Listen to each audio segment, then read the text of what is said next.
El día de hoy quiero tratar un tema que yo le he dado el nombre, el poder del Evangelio. El poder del Evangelio. ¿Cuántos creen que el Evangelio es poderoso? Bueno, eso es algo que todos debemos saber, debemos entender. El Evangelio no necesita la ayuda de nosotros. El Evangelio es poderoso en sí mismo porque el Evangelio es Dios, es el carácter de Dios reflejado a través de la Biblia. Es el corazón de Dios demostrado a través de las palabras de Jesús. Y el Verbo se hizo carne, ¿verdad? Y el Verbo era Dios y era la palabra de Dios. Así que nosotros no tenemos necesidad de nada. Aparte, el Señor dijo que el Espíritu Santo nos enseñaría todas las cosas, desde luego apoyándonos en el Verbo de Dios, que es la palabra de Jesucristo.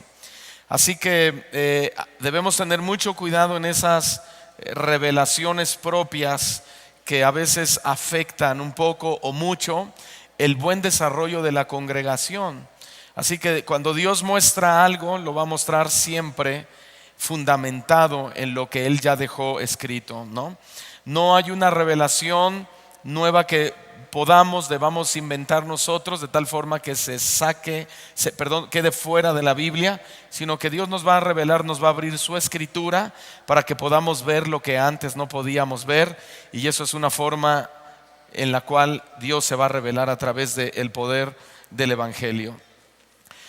Me introduzco haciéndole una pregunta del tema el poder del Evangelio. ¿Qué clase de Evangelio estás viviendo? ¿Qué clase de Evangelio estamos viviendo hoy en día? ¿Un evangelio que brilla como oro o un evangelio que en verdad es oro? El oro representa la deidad de Dios, el poder de Dios, todo el carácter de Dios. Así que hoy en día el mundo es tan engañoso que los mismos hijos de Dios hemos estado siendo engañados con un evangelio que en lugar de ser evangelio, pues hemos oído, se han convertido en algunas filosofías o, como decía alguien por ahí, en pláticas motivacionales que brillan como oro, pero que en realidad no contiene el oro y la deidad de Dios. Y de eso quiero hablar hoy. En esta exposición trataré de explicar 3 puntos fundamentales para la vida de la iglesia. Número 1, hablaré de la esperanza del Evangelio. Número 2, hablaré de la eficacia o del poder del Evangelio. Y número 3, hablaré del efecto del Evangelio en la vida de los creyentes. Se lo voy a repetir. Número 1, hablaré de la esperanza del Evangelio. Número 2, la eficacia del Evangelio. Y número 3, el efecto del Evangelio en la vida de los creyentes. ¿Cuántos creyentes vinieron hoy? Iniciaré con otras 3 preguntas. Número 1, cuando tú viniste a Cristo, ¿qué esperabas del Evangelio o qué te prometieron a través del Evangelio? Segunda pregunta, ya que estás dentro del Evangelio, ya que eres un cristiano, ¿qué tan eficaz o poderoso ha sido para ti el Evangelio de nuestro Señor Jesucristo? Y número 3, ¿qué tan efectivo o redituable ha sido para ti haber creído en el Evangelio de nuestro Señor Jesucristo? Porque de ahí partimos en el mal entendimiento de cuando fuimos invitados a conocer a Cristo. ¿Para qué fuimos invitados? Creo que todos lo sabemos y está por demás decirlo, que necesitábamos ser perdonados de nuestros pecados, necesitábamos ser lavados con la preciosa sangre de Cristo, necesitábamos entender que si Dios prometió un cielo y una vida eterna, es que debía ser forzosamente por medio y a través de un sacrificio perfecto, que era el de Jesucristo, no por nuestros sacrificios, no por nuestras obras, no por nuestro moralismo, como lo explicamos el día de ayer, sino por la gracia de Dios. Colosenses capítulo 1, versículo 5 y versículo 6, estamos hablando del poder del Evangelio. Pablo le dice a los de Colosas lo siguiente: a causa de la esperanza que os está guardada en los cielos. ¿Dónde está guardada nuestra esperanza? Dice, en los cielos, de la cual ya habéis oído por la palabra verdadera del Evangelio. ¿Oyó eso? Le repito, dice Pablo, de la cual ya habéis oído por la palabra verdadera del Evangelio, que ha llegado hasta vosotros, así como a todo el mundo, y lleva fruto y crece también en vosotros, desde el día que oísteis y conocisteis la gracia de Dios en verdad. Qué expresión, hermano, tan clara, porque conocemos el Evangelio de una forma obscura, conocemos el Evangelio de una forma engañosa. El mundo nos ha presentado el Evangelio y el Cristo, y a través de películas, comentarios, libros, a un Cristo que no tiene nada que ver con la realidad de Cristo en la tierra, narrada por él mismo, por los apóstoles, por el Padre. Por eso Pablo toma el detalle de decir: desde el día que oísteis y conocisteis la gracia de Dios en verdad. ¿Cuántos quieren conocer la gracia de Dios en verdad? Yo creo, hermano, que nosotros, los escogidos de Dios, si habíamos sido engañados por el mundo y sus deleites y todas esas cosas que pretendían darnos cierta paz, satisfacción y contentamiento, yo creo que sería el colmo para nosotros como hijos de Dios llegar a Cristo y seguir siendo engañados por un evangelio de la gracia, pero que no es la gracia de verdad, como se lo dice Pablo a los colosenses, sino que es una gracia que brilla como el oro, pero que no es oro. Una gracia que parece que viene de Dios porque suena bien, pero que no proviene del corazón de Dios. Así que voy a hablar en este momento de la esperanza del Evangelio, o la promesa del Evangelio, para que nos vaya quedando muy claro. De los versículos que acabamos de leer, no busque, pero el versículo 9, Colosenses capítulo 1, verso 9, o si ya tiene la Biblia abierta, solo regrésese 3 versículos. Aquí Pablo está orando por los colosenses.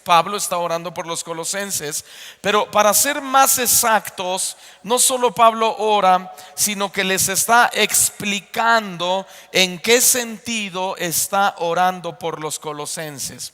Y el versículo 9 nos explica en qué sentido. Dice: por lo cual también nosotros, desde el día que lo oímos, no cesamos de orar por vosotros y de pedir que seáis llenos del conocimiento de su voluntad en toda sabiduría e inteligencia espiritual. Así que Pablo no solo ora como muchos de nosotros solo oramos, sino que Pablo les explica el sentido de la oración con un propósito. El ser cristianos conlleva un propósito. El conocer a Dios conlleva un propósito. El Cristo al venir a morir al mundo fue con un propósito. Él no vino a morir y sufrir solamente para que todos vieran cuánto sufría o cuánto lloraba por nosotros, sino que había un propósito en el sufrimiento de nuestro Señor Jesucristo. Así que Pablo les explica a los colosenses, ponga atención, en qué sentido está orando. Y el sentido dice: no he cesado de orar por vosotros y de pedir, y aquí está el sentido de la oración, que seáis llenos del conocimiento de su voluntad en toda sabiduría e inteligencia espiritual. Ponga mucha atención. No vemos a un Pablo motivando a los colosenses a orar por alguna necesidad personal. No vemos a Pablo motivando a los colosenses a orar para la realización de algún sueño personal, sino para que sean llenos del conocimiento, la sabiduría y la inteligencia del Evangelio a través de la gracia de nuestro Señor Jesucristo. Así que Pablo los lleva y les dice: mi oración no es para mostrarles una gracia engañosa que les prometa salir de sus problemas mientras estén en la tierra, de tal forma que ustedes puedan creer y puedan pensar que el Cristo al que ustedes siguen es un Cristo así, sino que Pablo trata de comunicarles que deben tener una inteligencia y una sabiduría espiritual para entender y comprender el poder del Evangelio. Y el poder del Evangelio consiste en que debemos ser llenos del conocimiento de su voluntad en toda sabiduría y en toda inteligencia espiritual. Pablo no es un hombre que está concibiendo la oración como algo que tenga que conformarse a algún método humano, sino que la oración de Pablo está centrada en la fe.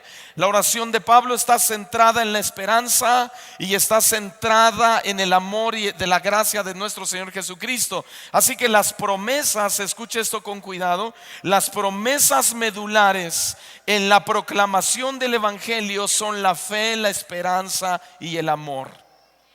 Esa es la gracia de nuestro Señor Jesucristo, y es donde Pablo dice que debemos adquirir y tener el conocimiento y la inteligencia espiritual para entender, repito, que la proclamación del Evangelio y las promesas medulares en la proclamación, en la predicación, en los mensajes del Evangelio, en los congresos, en los eventos, en las organizaciones, en las iglesias cristianas, no son otra cosa sino la fe, la esperanza y el amor de nuestro Señor Jesucristo derramado a través de la gracia de su sacrificio. Pablo nos deja ver que la promesa del Evangelio no es universal. También ponga atención en esto. Es decir, no es para todos o para todo ser humano, sino que es un privilegio de unos pocos solamente. Eso lo dice Colosenses capítulo 1, versículo 2. Repito, Pablo nos deja ver que la promesa del Evangelio no es universal para todo ser humano, sino que es un privilegio de unos pocos solamente. Colosenses 1 versículo 2 dice Pablo: a los santos y fieles hermanos en Cristo que están en Colosas, gracia y paz sean a vosotros de Dios nuestro Padre y del Señor Jesucristo. ¿Entendió eso? Así que la promesa del Evangelio es un privilegio, número uno o inciso A, para los fieles y para los santificados. Y número 2, dice Pablo a los Colosenses, que esa promesa es gracia y paz. Lo podemos traducir de la siguiente forma: es perdón, justificación y salvación de nuestro Señor Jesucristo. Y ese perdón, esa justificación y esa salvación no es un privilegio para todos, no es un privilegio que todos puedan gozar.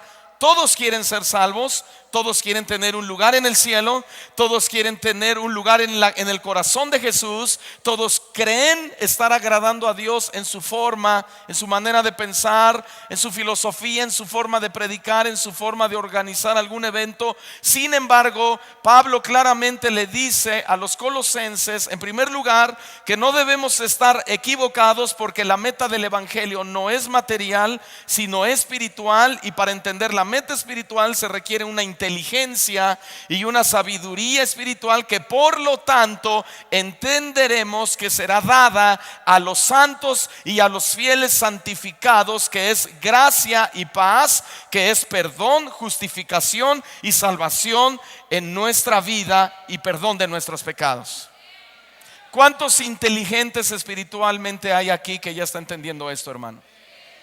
Dios quiere bendecirnos, por supuesto que Dios nos va a bendecir, por supuesto que Dios va a agregar y a sumar toda bendición que te ayude o te favorezca para salir de algún problema, llámese económico o físico o familiar. Sin embargo, cuando nosotros aplicamos la gracia del Evangelio sin la inteligencia y la sabiduría espiritual, nosotros estamos aboliendo este gran regalo y no estamos permitiendo que la gracia y paz, el perdón y la justificación y salvación de nuestros pecados cobre vida como Jesús lo prometió y Él quiso que sucediera.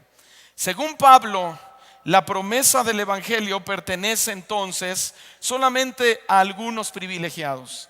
¿Y por qué unos dirán, Señor, ¿y por qué solo algunos privilegiados? ¿Será que tú haces acepción de personas? Señor, ¿no es verdad que tú moriste por todos en la cruz del Calvario? ¿Acaso todos no tenemos la oportunidad? Por supuesto que todos tenemos oportunidad. La Biblia dice que Dios no quiere que nadie se pierda, sino que todos vayan al arrepentimiento, que todos abracemos la cruz de Cristo, que todos abracemos el sacrificio y la gracia de Jesucristo. Sin embargo, cuando yo digo que la promesa del Evangelio pertenece solo a unos pocos privilegiados, es porque la mayoría sigue viviendo sin esperanza y sin Dios en el mundo. Y eso lo dice Efesios capítulo 2 versículo 12. En aquel tiempo estabais sin Cristo. Estabais sin Cristo, como alejados de la ciudadanía de Israel y ajenos a los pactos de la promesa, sin esperanza y sin Dios en el mundo. Así que el evangelio y la salvación no es para todos, sino para aquellos con inteligencia y sabiduría espiritual que nos hemos alejado del mundo. Claramente Pablo en los Efesios menciona 4 promesas del evangelio. Número 1, Pablo dice: estábamos alejados de la ciudadanía de Israel. Así que la promesa del evangelio, queridos amigos y hermanos, la promesa del evangelio fue nada más y nada menos que acercarnos a Dios. La promesa del evangelio fue acercarnos a Dios, aunque algunos prometen acercarlos al Dios o a otros dioses con D minúsculas.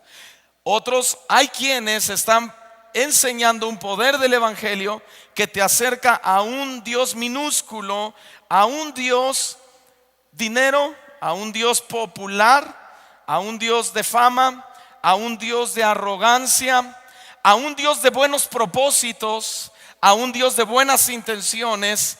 Y nos hemos olvidado que la promesa fundamental del evangelio era acercarnos a Dios. Por cuanto todos pecaron, están destituidos de la gloria de Dios. Estábamos lejos de Dios, alejados de la ciudadanía de Israel. En segundo lugar, Pablo dice que éramos ajenos a los pactos de la promesa. ¿Qué significa esto? Que la promesa del evangelio fue que podíamos, oiga esto, la promesa del evangelio fue que podíamos apropiarnos de lo que antes del sacrificio de Cristo era imposible lograrlo. ¿Entendió eso? Éramos ajenos a la promesa de Dios. ¿Cuál era la promesa de Dios? Digan todos: salvación. Digan todos: Dios prometió salvarme. No lo oigo muy convencido. Dios prometió salvarnos. Así que la promesa del evangelio, según Pablo, fue que podíamos apropiarnos de lo que antes del sacrificio de Cristo era imposible lograrlo. ¿Qué? Salvación. Número 3, Pablo dice que estábamos sin esperanza. Y aquí toca otra promesa del evangelio muy importante. ¿Cuál era esa promesa del evangelio? Que también nosotros, cuando él dice que estábamos sin esperanza, significa que a través del evangelio también tenemos nuestro Mesías para salvación.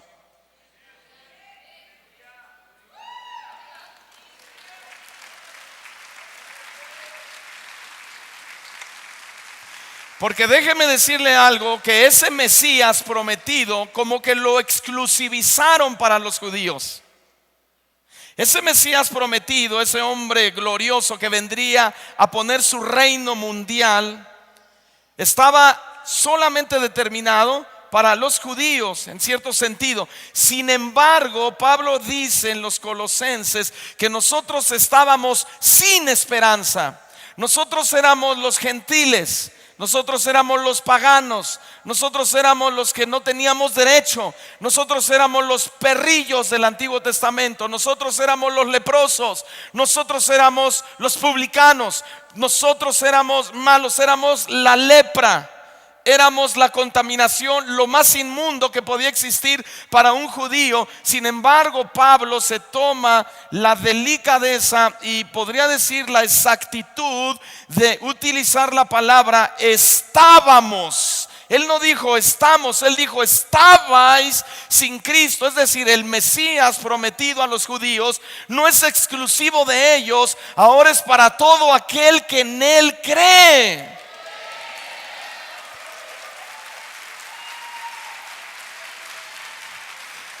Así que no solamente los judíos tienen un Mesías, nosotros también tenemos nuestro Mesías. Ellos no solamente tienen su Salvador, nosotros también tenemos el Salvador. Es el mismo Salvador. Ya no estamos sin esperanza. Ya no estamos sin esperanza, ahora nosotros caminamos con una certidumbre de que nosotros también seremos salvos, no por nuestro legalismo, no por nuestro moralismo, sino por la gracia y la misericordia de Dios. Dale un aplauso a la gracia de Dios. Tenemos nuestro Mesías también. Dile a tu hermano, también tenemos nuestro Mesías. Aleluya.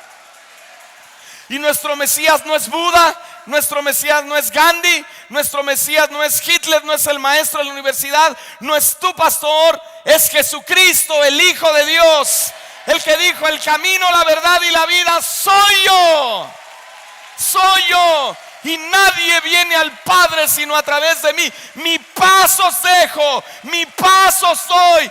Eso dijo nuestro Mesías. Aleluya.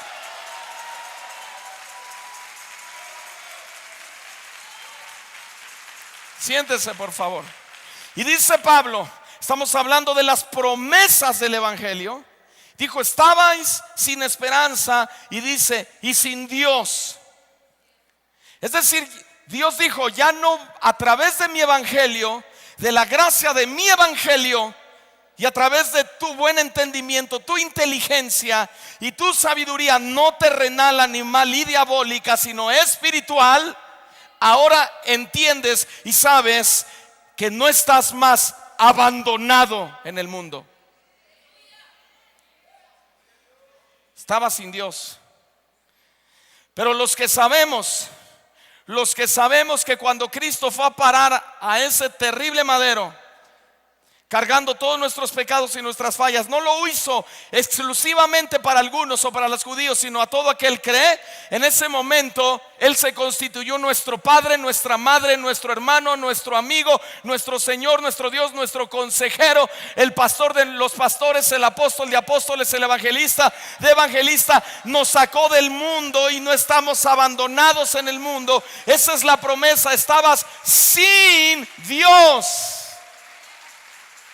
¿Puedes creer eso? Pastor, pero yo no le hacía nada malo a nadie. De hecho, pastor, yo no le hago nada mal a nadie. Pero si tú no tienes inteligencia y sabiduría espiritual, puede que estés dentro de la iglesia sin Dios, abandonado en el mundo todavía. Sin duda, la promesa del Evangelio tuvo que ser, escuche, por elección y llamamiento de Dios, eso es decir, predestinación. No hicimos nada, absolutamente nada, porque somos menos que nada, para provocarle a Dios el deseo de salvarnos.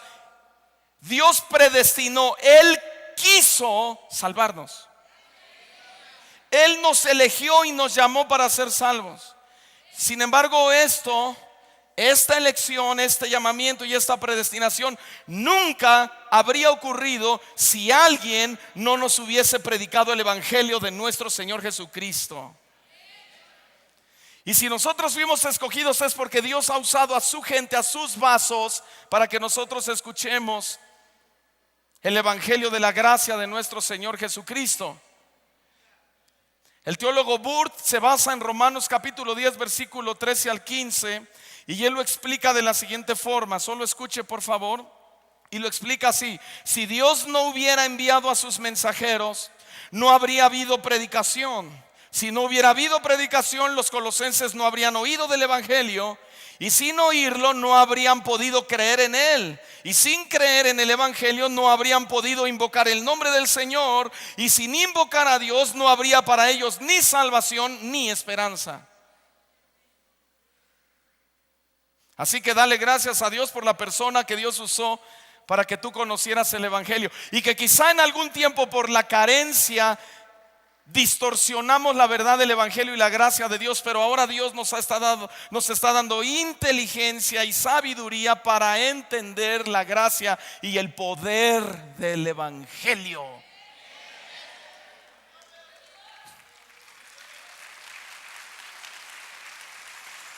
Ahora escuche: a pesar de la elección, a pesar del llamamiento, a pesar de lo que Dios hizo por nosotros, Pablo también sabe que vivimos sujetos a las presiones y personas y de falsos maestros que quieren desviarnos de este evangelio hacia otras enseñanzas. Pablo lo sabe, se lo voy a ir explicando. ¿De cuál evangelio nos quiere desviar?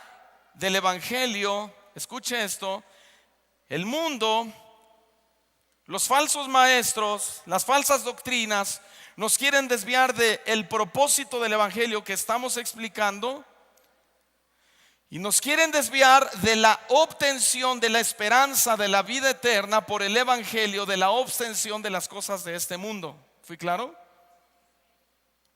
Se lo voy a repetir. El evangelio sin conocimiento, sin inteligencia, sin sabiduría, nos quiere desviar de la obtención de la esperanza de la vida eterna y nos quiere llevar por el evangelio de la obtención de las cosas de este mundo. Ahora, la segunda parte del tema se llama la eficacia o el poder del evangelio. ¿Quiere conocer el poder del evangelio? Bueno, ya estamos metidos en esto, ¿verdad?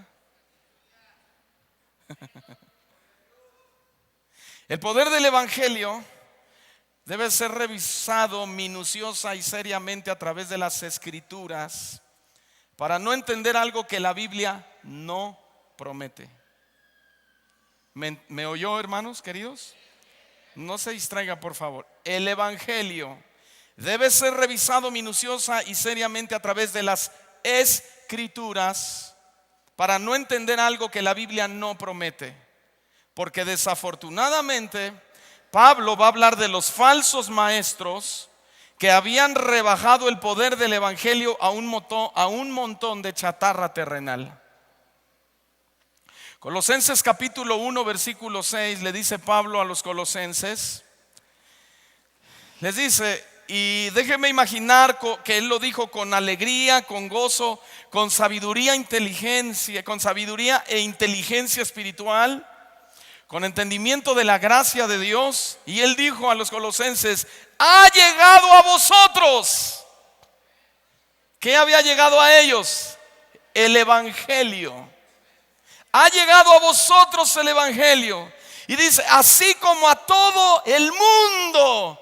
Y lo que más gozo le causa a Pablo es lo siguiente, dice: y lleva fruto y crece también en vosotros desde el día que oísteis y conocisteis la gracia de Dios en verdad. Imagínense a Pablo.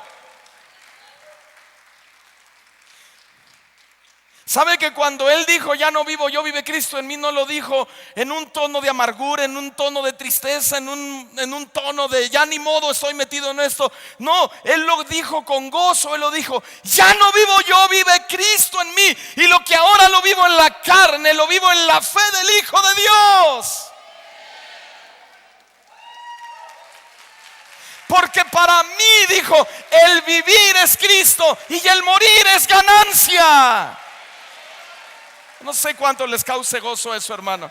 Pero esos son los comunicadores del evangelio con inteligencia y sabiduría espiritual.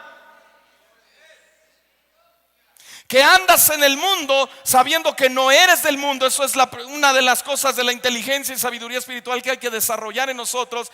Y decirle al mundo, testificarle, no de palabras sino de actitudes: ya no vivo yo, hermanos, amigos, vive Cristo en mí. Pueden ver a Cristo en mí.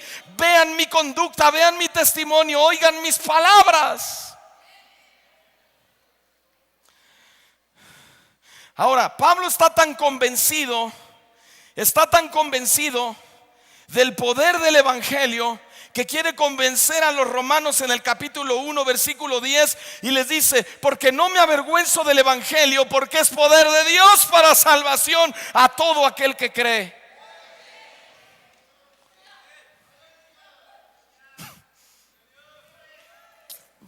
Yo quisiera llorar aquí.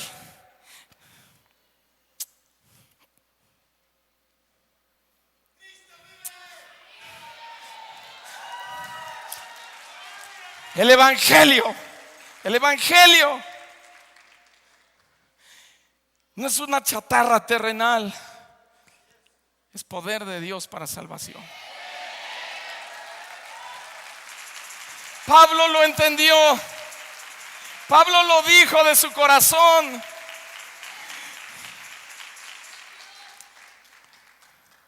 Se lo dijo a los romanos: he llegado a una conclusión. No me puedo avergonzar del evangelio, porque es poder de Dios para salvación a todo aquel que cree. Y se toma el detalle de decir al judío primeramente, por aquellos orgullosos soberbios que decían: no, esto es para nosotros. Y dice: bueno, ok, para ustedes primero, también al griego, dijo. Así que el también al griego empata la posición en Cristo. Así que el evangelio, escúcheme muy bien, el evangelio, si hay algo que promete, es poder para salvación.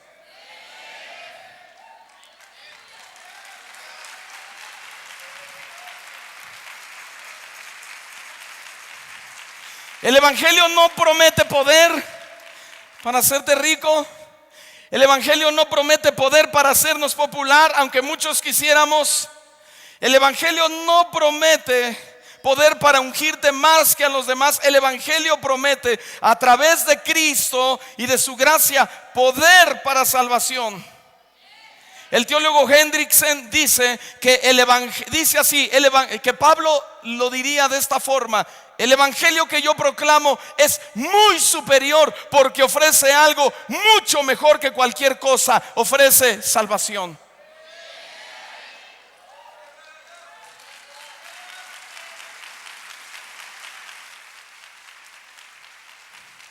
Este escritor supone que cuando él va con los colosenses, repito, Pablo debió haber dicho este mismo pasaje, que el evangelio, Pablo dijo, se paró y les dijo a los romanos: el evangelio que yo proclamo es muy superior, porque ofrece algo mucho mejor que cualquier cosa. Ofrece salvación. Pero no solo eso, el evangelio también promete actuar eficazmente para la transformación de las personas. Así que, ¿de qué nos serviría un evangelio que promete salvación si nosotros no tenemos el poder para ser transformados a través de ese evangelio? Pablo habla del evangelio como una palabra llena de vitalidad en sí misma. La palabra de Dios tiene vitalidad en sí misma, no nos necesita a nosotros.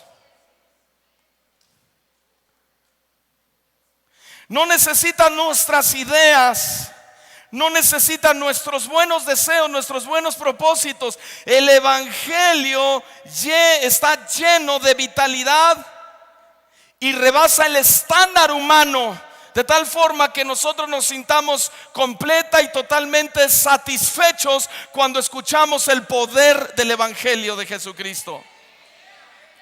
Se lo dice Pablo a los hebreos en el capítulo 4, versículo 12: porque la palabra de Dios es viva y eficaz, y más cortante que toda espada de dos filos, y penetra hasta partir el alma, los huesos, las coyunturas, las intenciones, discierne las intenciones de tu corazón.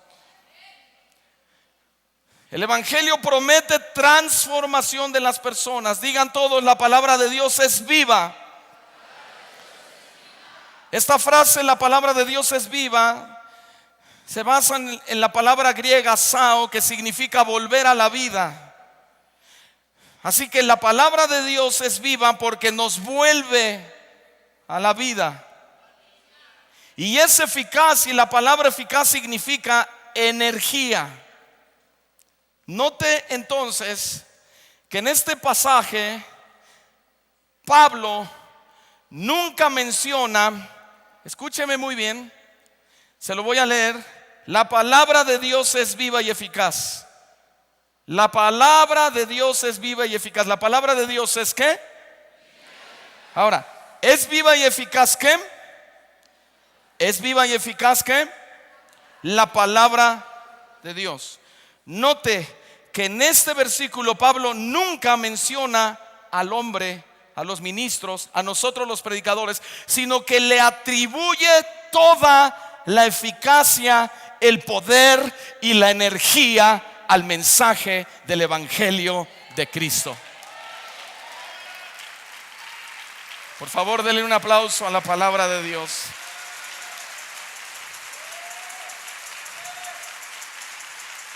Así que si Pablo le atribuye el poder, la eficacia y la energía al mensaje del evangelio, significa que el evangelio contiene entonces la energía de la vida eterna para salvar a los que lo reciben. En otras palabras, la energía propia de nosotros, tuya, mía como predicador, mi energía propia que yo puedo emplear para lograr vida espiritual en la iglesia, está totalmente incompetente y desaprobada por la palabra de Dios. Esto yo lo puedo traducir que los gritos, el sudor, el cansancio físico y cualquier esfuerzo humano para lograr vida espiritual en la iglesia se traduce como emocionalismo. Porque lo único que Pablo en la revelación del Espíritu Santo recibe es que la palabra de Dios es viva y energizante para salvar a todos los que reciben el evangelio, la palabra de Dios.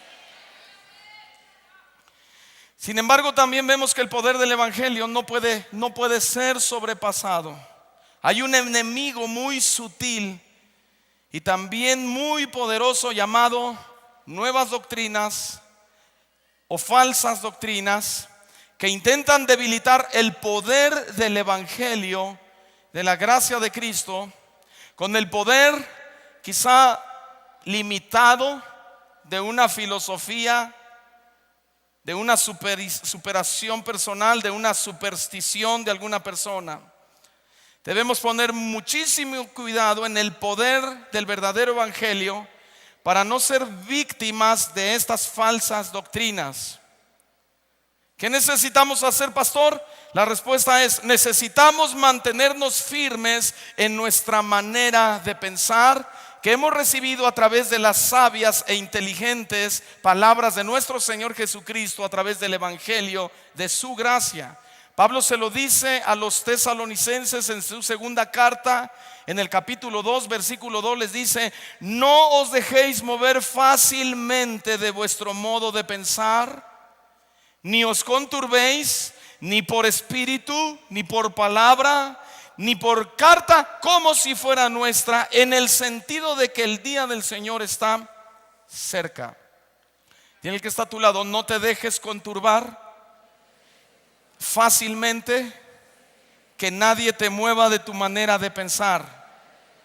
Ahora, no es tu manera de entender la Biblia, no es tu manera de interpretarla, es el evangelio puro, sabio e inteligente de la gracia de nuestro Señor Jesucristo. ¿Entiende eso? Una poderosa pero falsa doctrina que está moviendo la manera de pensar de los hijos de Dios, yo le llamé el evangelio de las vanidades, y lo explica Pablo en Efesios capítulo 5 versículo 6. El evangelio de las vanidades, cuando él dice que nadie os engañe con palabras vanas, porque por estas cosas viene la ira de Dios sobre los hijos de desobediencia.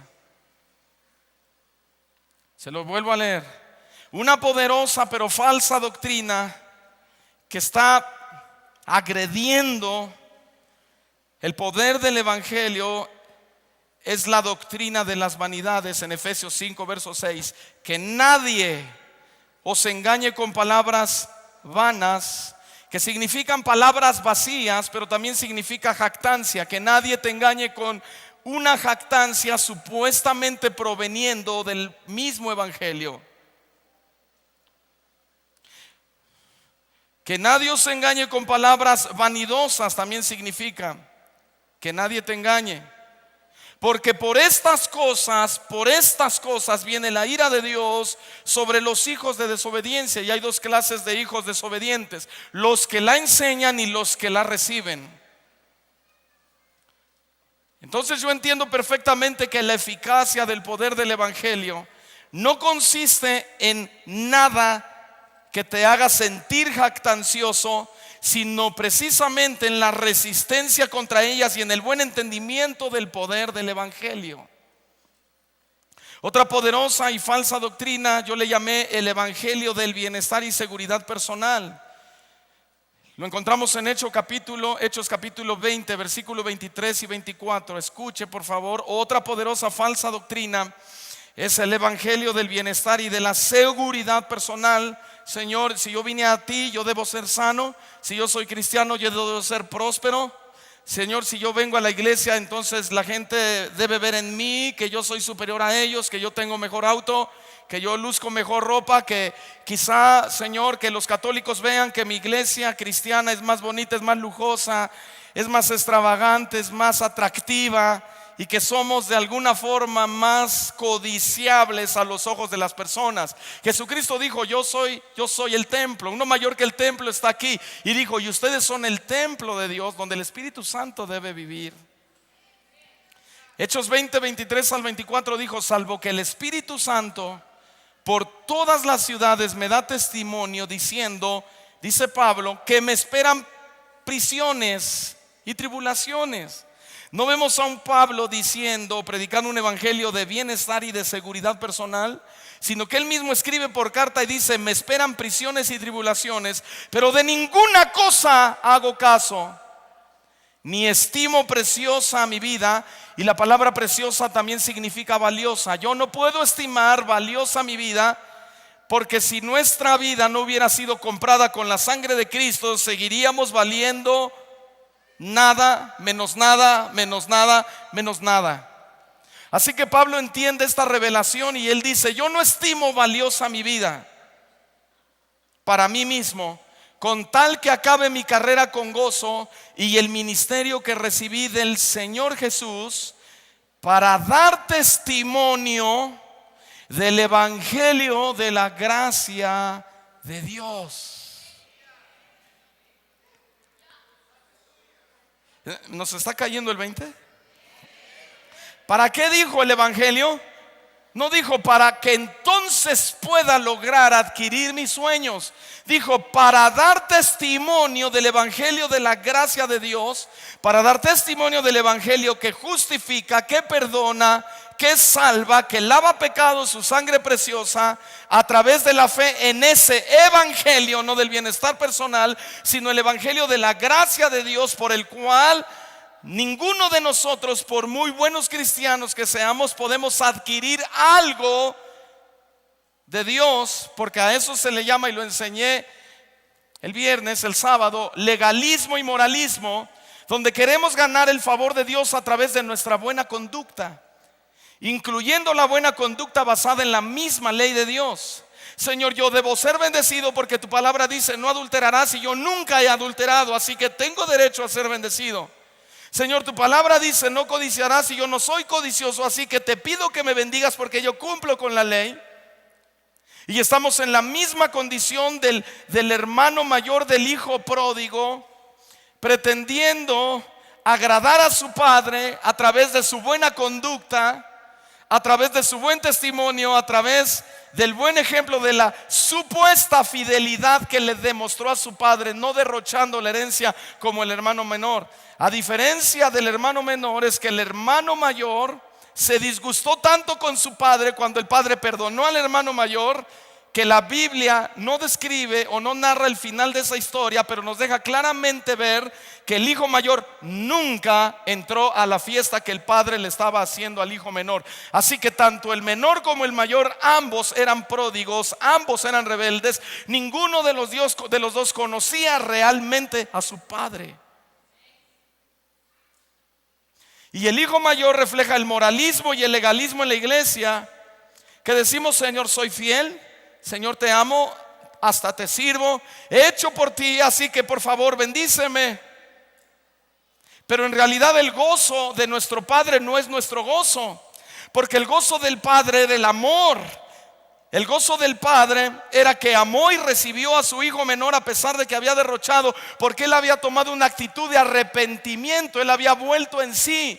Él no solo comió de las algarrobas de los puercos, sino que se convirtió en un puerco mismo. Porque desde el momento en el que él comió el alimento de cerdos, él era un cerdo. Y cuando el hijo menor le dijo al padre: Señor, dame la herencia Padre, dame la herencia que me corresponde. Usted sabe, con una inteligencia ni siquiera espiritual, normal, terrenal, que el testador no puede dejar una herencia a menos que esté muerto. En otras palabras, el hijo menor le estaba diciendo al padre: para mí tú estás muerto, no me importas, dame lo que me pertenece.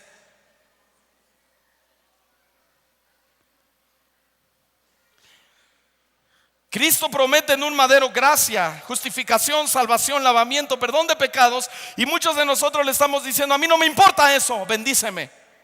A mí no me importa tu amor, no me importa lo que tú sientes, a mí me importan tus bendiciones, a mí me importa lo que tú tienes, dámelo. Y hasta, dice el pastor Chuy Olivares, hasta le contamos 3, 1, 2, 3, ahora.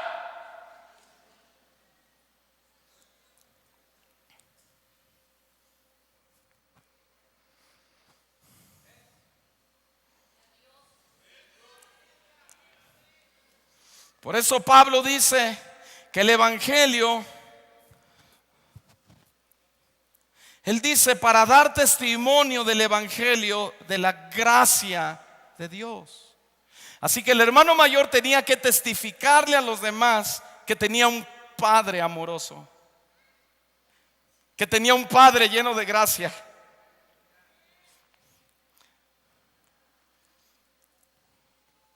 Y de perdón.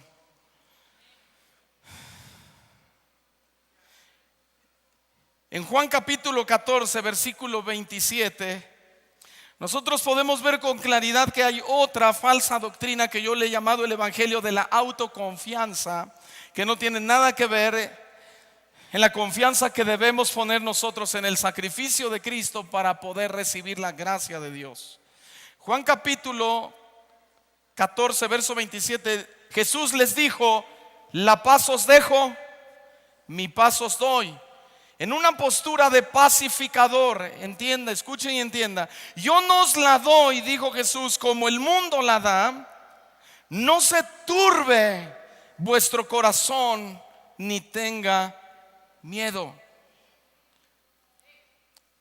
Jesús era un pacificador, fue un pacificador al morir en la cruz.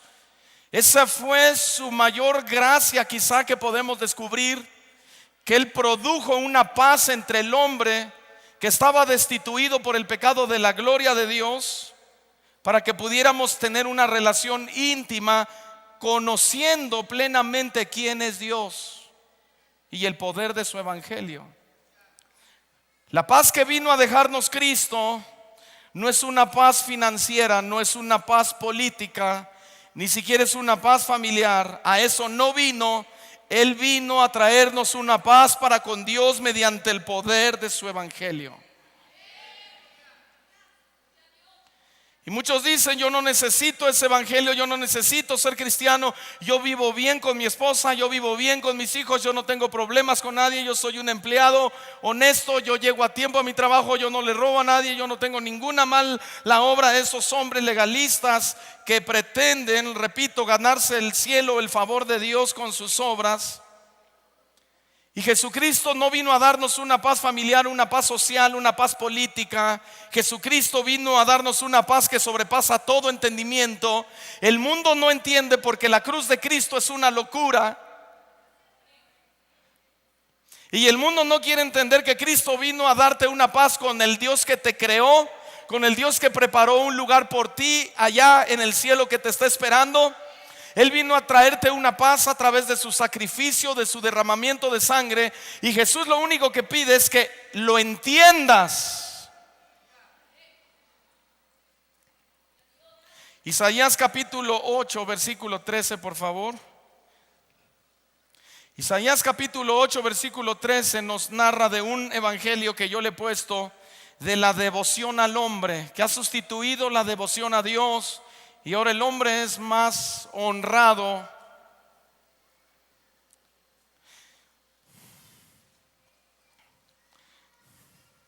Un día fui a predicar a algún lugar y un pastor me dijo: pastor, discúlpeme, la ofrenda que yo le voy a dar es muy poca.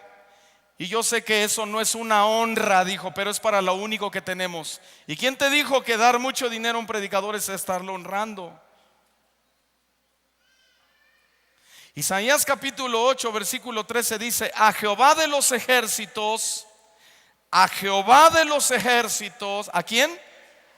A Jehová, todos digan, ¿a quién? A Jehová de los ejércitos, ¿qué? A Él santificad, y a Él sea vuestro temor. A Jehová de los ejércitos. La palabra temor también se traduce como respeto. A Jehová de los ejércitos, a Él santificad, sea Él vuestro respeto y Él sea vuestro miedo.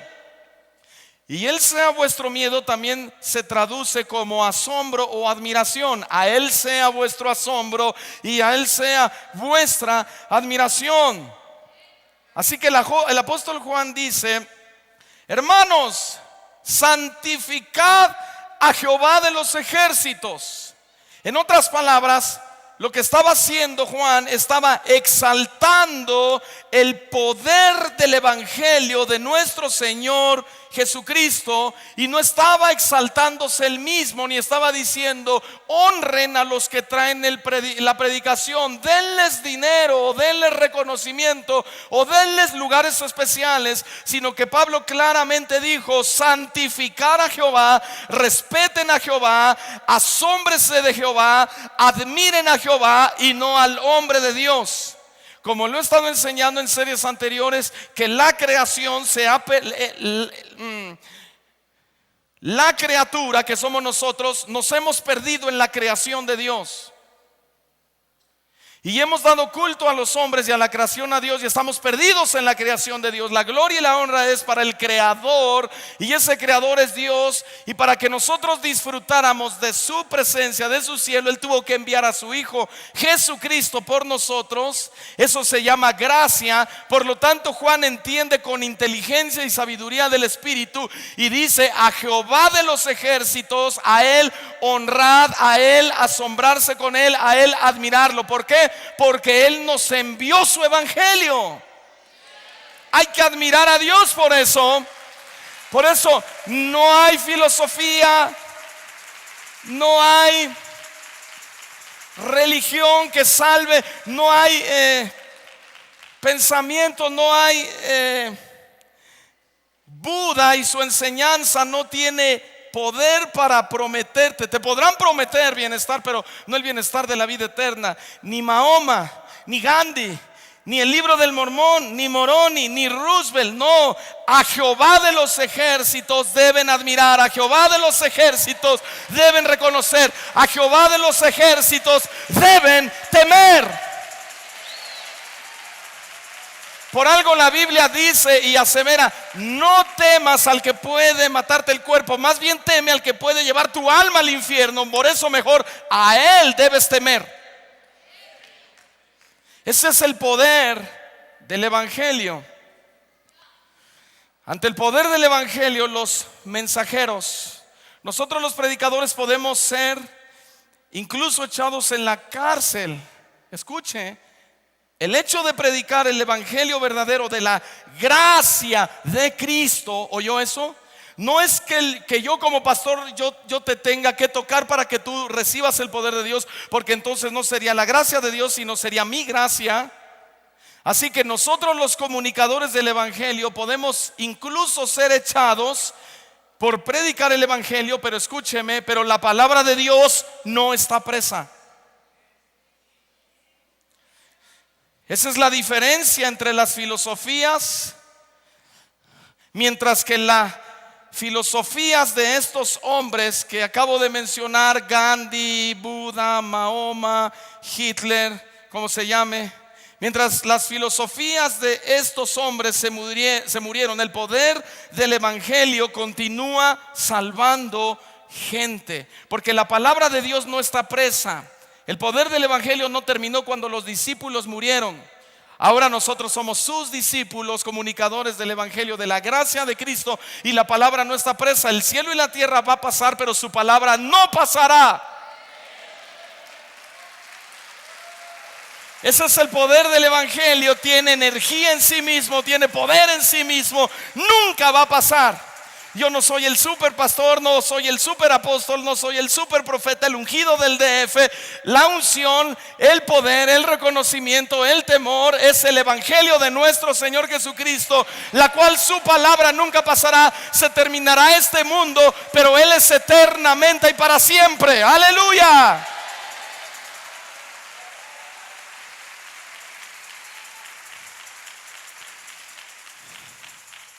Y se lo dijo Pablo a Timoteo en su segunda carta, en el capítulo 2, versículo 9. Lo que le estoy diciendo, segunda de Timoteo capítulo 2, verso 9, dice así: en el cual refiriéndose en Cristo.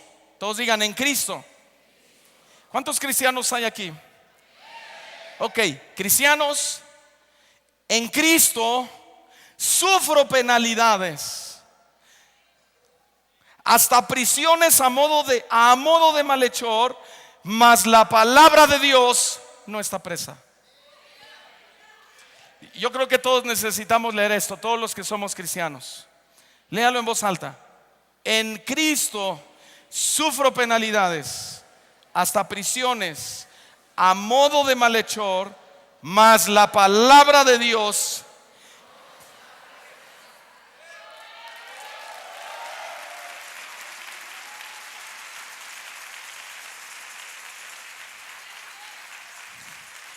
En primer lugar, escúcheme bien, en primer lugar Pablo estuvo dispuesto a ser tratado como un malhechor. Como un malhechor. Pablo, oiga por favor con inteligencia espiritual, Pablo estuvo dispuesto a ser tratado como un malhechor a cambio de que el poder del evangelio hiciera su trabajo con libertad. No cuidaba su cuerpo, él cuidaba el evangelio de Jesucristo. Y en segundo lugar, el comentarista Hendrickson dicen que Pablo dijo: estoy dispuesto a ser encarcelado porque sé que otros seguirán cuando yo haya dejado este escenario terrenal. ¿De quién estaba hablando?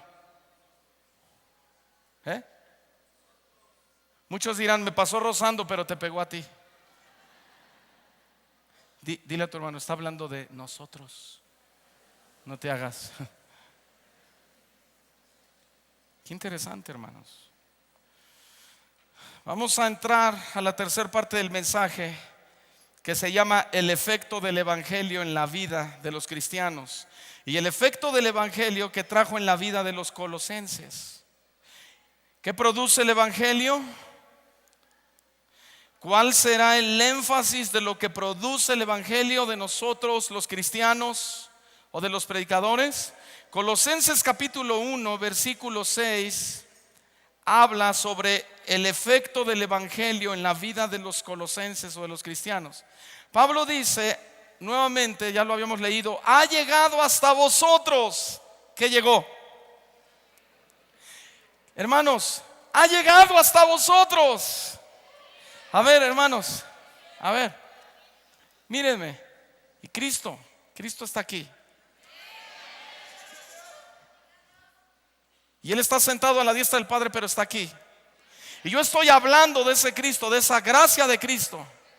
Y Cristo me dijo a través del apóstol Pablo, en lo que escribió, que le diga lo mismo que Pablo le dijo a los colosenses: hermanos, el evangelio de Cristo ha llegado hasta vosotros. Hermanos, el evangelio de Cristo, el evangelio del Hijo de Dios, el evangelio del Todopoderoso ha llegado hasta vosotros. El evangelio de la gracia ha llegado hasta vosotros.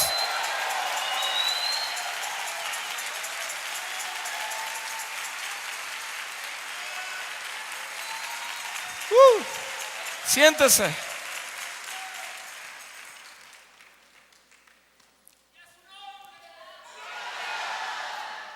Como a todo el mundo llegó el evangelio. Y lleva, dice, eso es lo más espectacular para Pablo, y lleva fruto.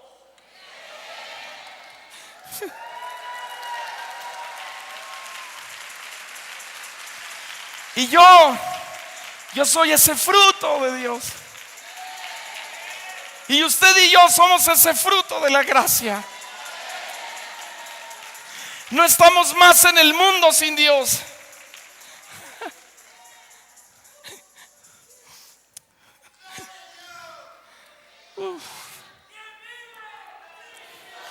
Y lleva fruto y crece también en vosotros. Desde el día que oísteis y conocisteis la gracia de Dios en verdad. Así que, por favor, oiga esto. Así que el avance del Evangelio no solo es geográfico o numérico, principalmente es espiritual.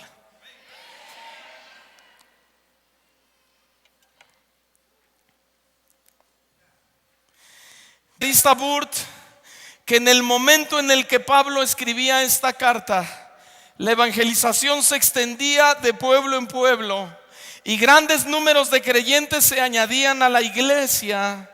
Pero por las últimas frases de este versículo es obvio que Pablo no está hablando solo de un crecimiento en extensión, sino también de un crecimiento en maduración en la vida de los creyentes. Así que Pablo no era un hombre emocional que decía: ya somos 1000, ya somos 2000, ya somos 5000, abramos más células y multipliquémonos. Hagamos más encuentros, más preencuentros, más posencuentros, más, crezcamos más. No, Pablo no le importaba eso. Eso es una chatarra terrenal. Es sutilezas vacías y huecas. Pablo estaba gozoso porque el evangelio crecía y maduraba a los que creían, fueran pocos o fueran muchos. Por lo cual se lo dice a los colosenses en el capítulo 1, versículo 9, versículo al 12. Él dice: por lo cual también nosotros desde el día que lo oímos, no cesamos de orar por vosotros y de pedir que seáis llenos del conocimiento de su voluntad en toda sabiduría e inteligencia espiritual, para que andéis como es digno del Señor, agradándole en todo, llevando fruto en toda buena obra y creciendo en el conocimiento de Dios, fortalecidos con todo poder conforme a la potencia de su gloria, para toda paciencia y longanimidad con gozo, dando gracias al Padre que nos hizo aptos para participar de la herencia de los santos en luz.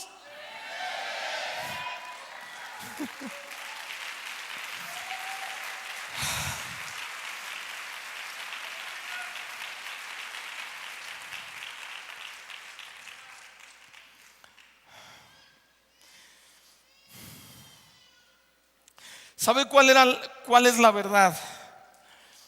¿Cuál era la verdad de nosotros antes de venir a Cristo?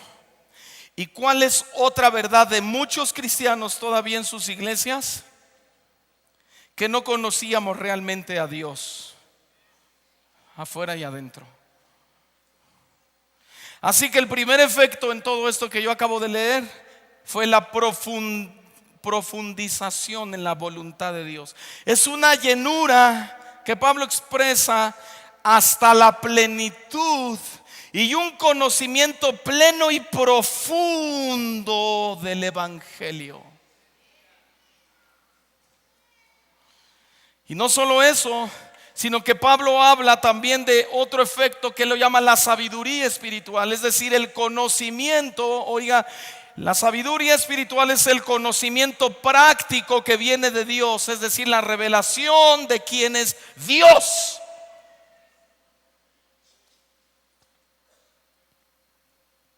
Y Pablo les dice como tercer efecto del verdadero evangelio de Cristo, que fue la comprensión espiritual de todas las cosas. Se refiere a la toma de decisiones con una clara comprensión de la voluntad de Dios. Soy cristiano porque entiendo por qué soy cristiano. Voy a servir a Dios porque entiendo lo que Dios hizo por mí, porque entiendo el cometido del evangelio, el propósito del evangelio, con inteligencia y con sabiduría de Dios. Comprendo perfectamente y espiritualmente en todo el evangelio de Dios. Por eso decido ser cristiano. Comprendo que seré perseguido, comprendo que seré separado de mis amigos, comprendo que seré apedreado. Lo comentaba el pastor, y todos los apedreamientos eran por pecados. Así que Pablo, cuando fue apedreado injustamente, porque él predicaba la verdad del evangelio. Transgredieron una ley y lo apedrearon, defendiendo su posición supuestamente correcta, porque ellos no tenían la comprensión espiritual de lo que verdaderamente era el evangelio. Así que no te espantes, no te quejes contra Dios, no te enojes, no te vayas de la iglesia, no tires la toalla, no te enfríes cuando empieces a ser perseguido. Sabe, el mismo Señor Jesucristo, después de haber sido bautizado, de inmediato, dice el original, fue llevado al desierto. Algunos comentaristas dicen: Jesucristo debió haber llegado con el pelo aún mojado después del bautizo y fue tentado por Satanás. Pero Jesucristo, el Hijo de Dios, comprendiendo espiritualmente toda la voluntad de Dios, fue y venció la tentación por usted y por mí, para demostrarnos que si Él lo comprendió siendo Hijo de Dios, pero también pariente de la carne, nosotros siendo hijos de Dios con naturaleza humana, de la misma forma seremos metidos en la prueba. Pero para soportarla tenemos que tener la comprensión espiritual de todo lo que es el evangelio de Cristo.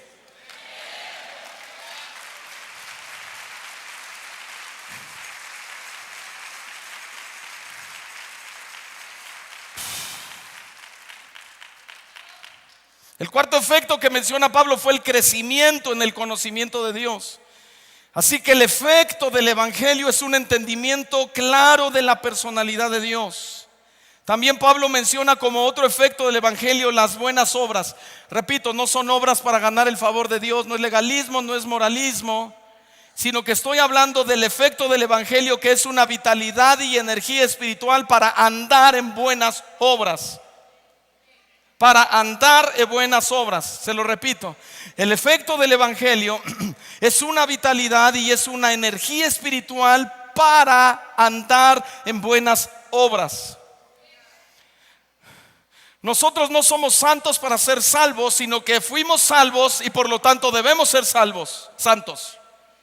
Porque fuimos salvos, somos santos, mas no seremos santos para ser salvos.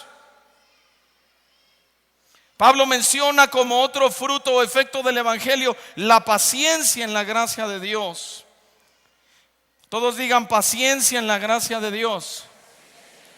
Y aquí el efecto del evangelio está vinculado con la bondad de Job.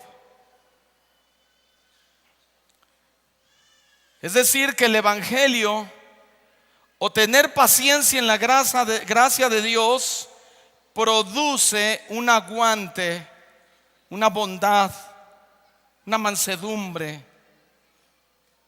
un amor continuo a Dios.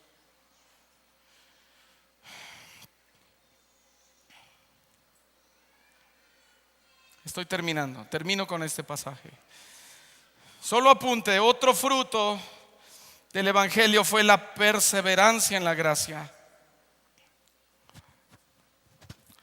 Esto significa no sucumbir fácilmente ante el sufrimiento.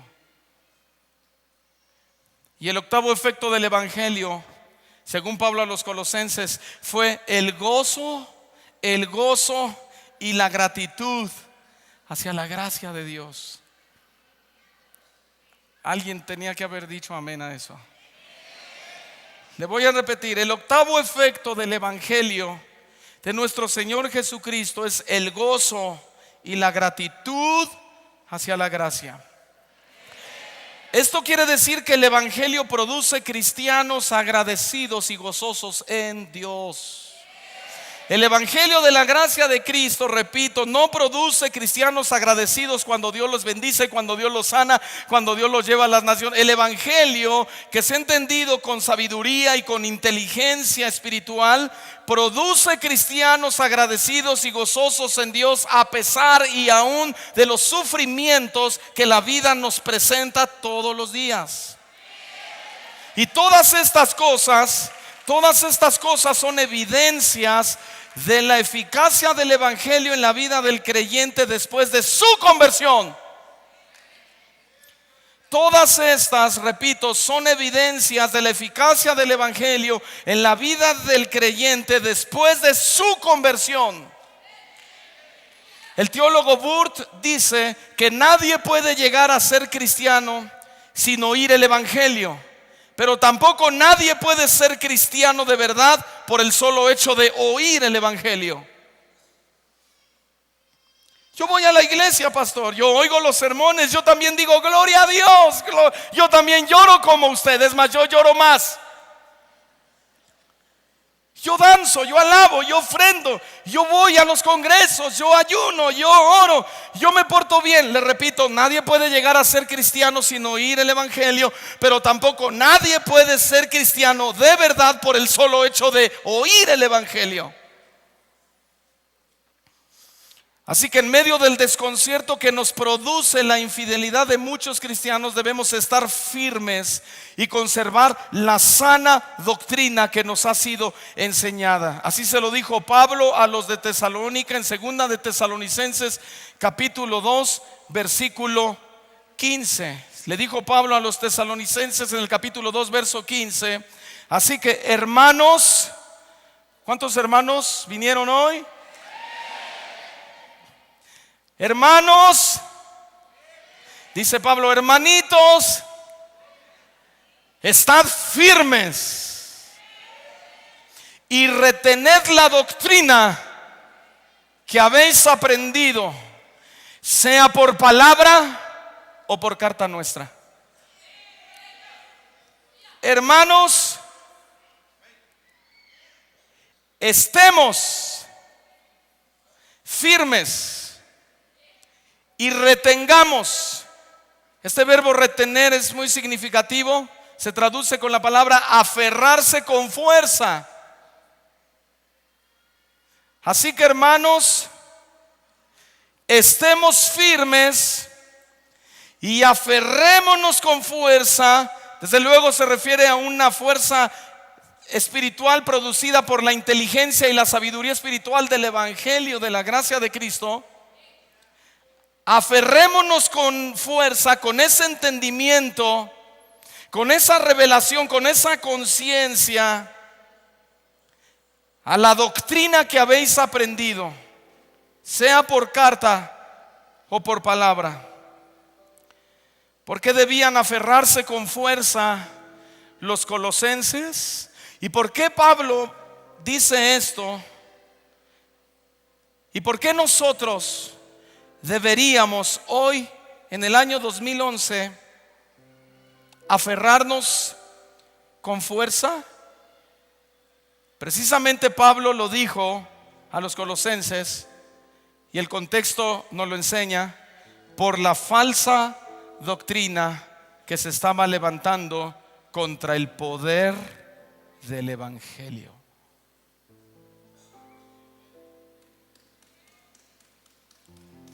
Había que aferrarnos con fuerza, con una inteligencia espiritual, por las falsas doctrinas que se habían levantado contra el poder del evangelio, de la gracia de Cristo. Eran las obras. Habían sustituido la gracia por obras, como hoy se sustituye la gracia por eventos, por conciertos, por filosofías, y hemos soltado el poder del evangelio. Oremos, hermanos, inclinen su rostro. Señor, queremos de todo corazón abrazar a Cristo en su cruz, negarnos con Él y seguirte cada día.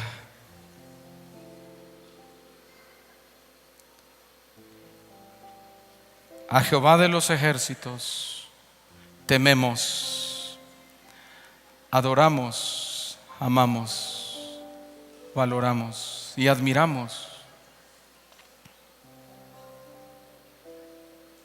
¿Quiénes somos nosotros, Señor?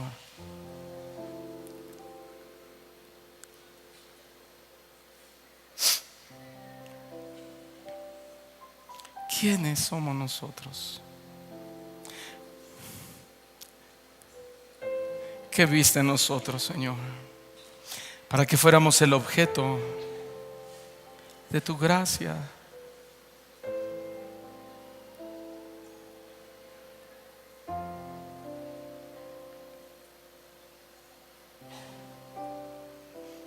Señor, perdónanos por haber entendido, por haber dicho, por haber predicado que el poder del Evangelio se traducía en efectos meramente terrenales, chatarra del mundo, vanagloria de la vida, palabras huecas, filosofías huecas, sutilezas de hombres usados por el enemigo. Por favor, si pudiéramos darte la cantidad de veces para decirte que nos perdones, lo haríamos, pero es por gracia. Mira nuestro corazón, Señor. Mira nuestra vida. Te amamos profundamente y no queremos, Señor, desairar tu gracia. Tomaremos nuestra cruz e iremos en pos de ti, porque solo tú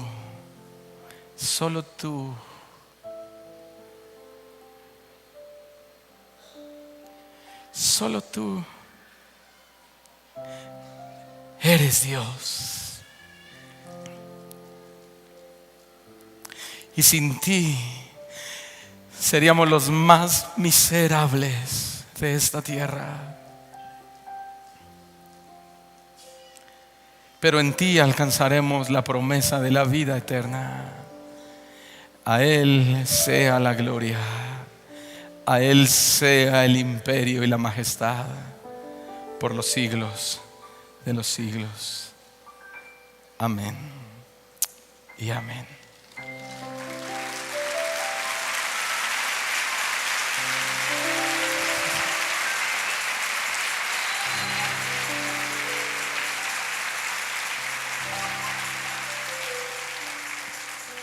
No se mueva de su lugar. Quiero hacer una oración por todos los que me ven por televisión. Usted necesita a Cristo y necesita conocer la gracia de Dios. No es por obras, no es por conductas, es por la obra que Cristo hizo en la cruz. Él murió por nuestros pecados, tomó nuestro lugar. Fue a una cruz que Él no merecía ir. Sin embargo, se convirtió merecedor por amor a nosotros. Si tú quieres venir a Cristo, necesitas pedirle inteligencia y sabiduría espiritual para que lo conozcas verdaderamente. Cierra tus ojos y si estás dispuesto a hacer cambios radicales en tu vida, repite esta oración conmigo. Señor Jesús, te pido perdón por mis pecados. Reconozco que he fallado, que mi concepto de ti ha estado tan distorsionado que por lo tanto estoy tan lejos de ti. Creo y me arrepiento de todo mi corazón. Quiero el conocimiento y la sabiduría espiritual. Ayúdame en mi debilidad. Te lo pido en el nombre de Jesús y te doy gracias, Señor. Amén. Bien, eso no es todo. Usted que me está viendo por televisión, hable a la oficina de enlace. Ellos le dirán dónde está la iglesia más cercana a su domicilio. O escríbanos. Podemos recomendarle una iglesia donde usted oiga las palabras verdaderas de nuestro Señor Jesucristo. Que Dios lo bendiga. Hasta la próxima semana. Muchas gracias. Aleluya, Señor. A su nombre. Amén.